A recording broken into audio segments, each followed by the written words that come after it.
Okay guys, I'm doing a little, putting a new clutch in today. I'm going to do a quick tutorial on my process here. It's pretty easy. So you're just going to want to disconnect your rear brake lever here, rear brake, foot pedal, whatever you call it. If it's in front of this case, this is my Yz125. You're going to want to drain your transmission oil.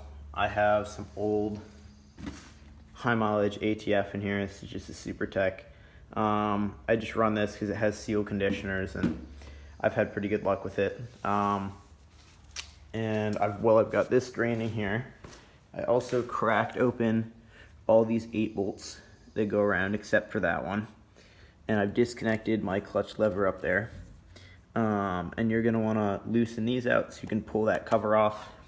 And while I was eating lunch, I have also been soaking my clutch plates in some new automatic transmission fluid. Hey guys, I stuck a rag on here because you'll probably get some fluid coming out of the bottom, and I'm just gonna pull this last bolt out carefully, I should say. Make a little pile here, and I wish I could put the phone down. It's kind of hard with one hand, but kind of finagle with this thing. Come on, there we go. So I already have a new gasket on here, so I'm not gonna bother replacing mine, but that wouldn't be such a bad idea. Pull this off. And now you can get to your clutch pack. So the next step is going to be removing these bolts here with the springs.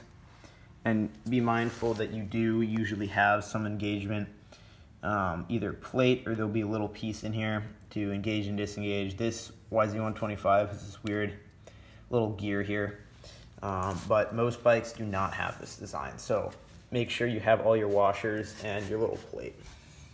Anyway, time to crack this open. Okay, so I went ahead and locked up the engine.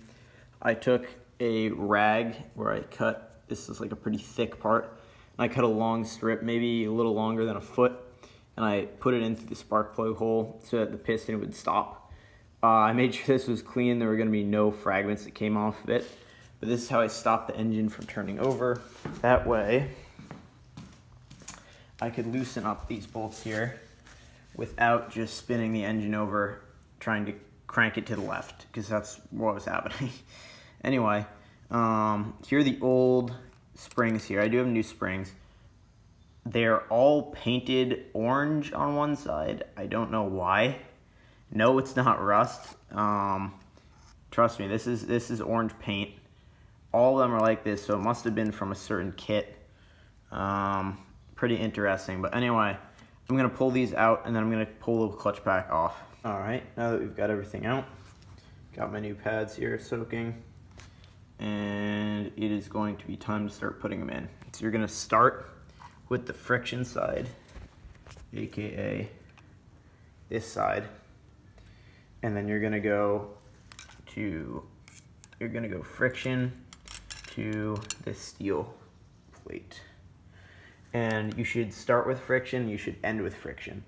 And make sure you don't lose these pieces to the basket. Okay, so new plates are in alternating. I've got my friction on the outside. I got this back on. These need to get torqued down between 7 and 9 foot-pounds. Yeah, 7 or 9 foot-pounds, I think. I don't think it's inch-pounds. Don't quote me on that. Anyway, look at your manual for this. That's what I'm gonna do for mine. Oh, there you have it. She's all buttoned back up. Got my plug back in. Haven't filled her with fluids yet, but you can also test and make sure it works if you pull in the clutch, and then you can either put the kicker down and kick it over slowly with your foot wedged against the back tire, and it shouldn't spin the rear tire and move your foot. And if you let go of the clutch and do the same thing, it should spin your foot out of the way, so you'll know it's working properly. Or you can pull it in and try and roll the rear wheel. Anyway, that's about it for this video, but thank you guys for watching. Have a good day.